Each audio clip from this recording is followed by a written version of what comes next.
સુરતના હજીરા વિસ્તારમાં પર્યાવરણ જાળવણીનો જિંદગી જીવદયા અભિયાન ટ્રસ્ટ અને હજીરા પોલીસના સંયુક્ત ઉપક્રમે નવચેતન વિદ્યાલય ખાતે વૃક્ષારોપણ કાર્યક્રમ યોજાયો હતો, જેમાં વિદ્યાર્થીઓ, પોલીસ અને ગ્રામજનો મોટી સંખ્યામાં જોડાયા હતા. સુરતના હજીરાના જૂનાગામ વિસ્તારમાં આવેલી નવચેતન વિદ્યાલય ખાતે યોજાયેલા આ વૃક્ષારોપણ કાર્યક્રમનો મુખ્ય હેતુ વિદ્યાર્થીઓમાં પર્યાવરણ પ્રત્યે જાગૃતિ લાવવાનો અને હરિયાળું ભવિષ્ય નિર્માણ કરવાનો હતો.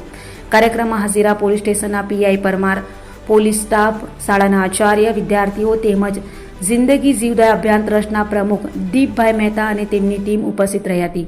ઉપરાંત જૂનાગામ પંચાયતના સરપંચ, ઉપસરપંચ અને સભ્યોએ પણ હાજરી આપી વૃક્ષારોપણ કર્યું હતું.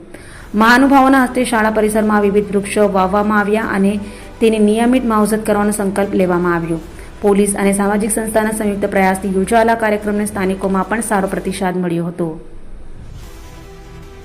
નમસ્કાર, મારું નામ સતીશ પટેલ. હું નવચેતન વિદ્યાલય જૂનાગામ શિવરામપુરમાં આચાર્ય તરીકે ફરજ બજાવું છું.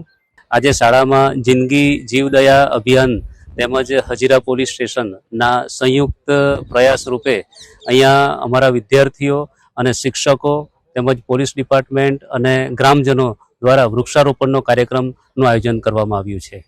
હાલનો જે સમય છે, વૈશ્વિક તાપમાન દિવસે દિવસે જે રીતે વધતું જાય છે, તે જોતા આજના સમયની અંદર વૃક્ષો એ આપણા માટે ખૂબ જ જરૂરી છે.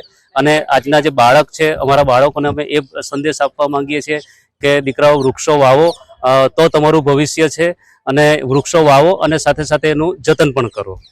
શિયાળા અને ઉનાળાની અંદર બાળકો પોતે અમે દરેક બાળકોને એ રીતના એનો પ્રોજેક્ટ આપીશું કે તમે તમારું જે વૃક્ષ છે તમારે ઉછેરવાનું છે અને તમારે સાથે એના ફોટા પણ અમને મોકલાવાના છે, અને એ રીતના અમે એનું જતન કરીશું.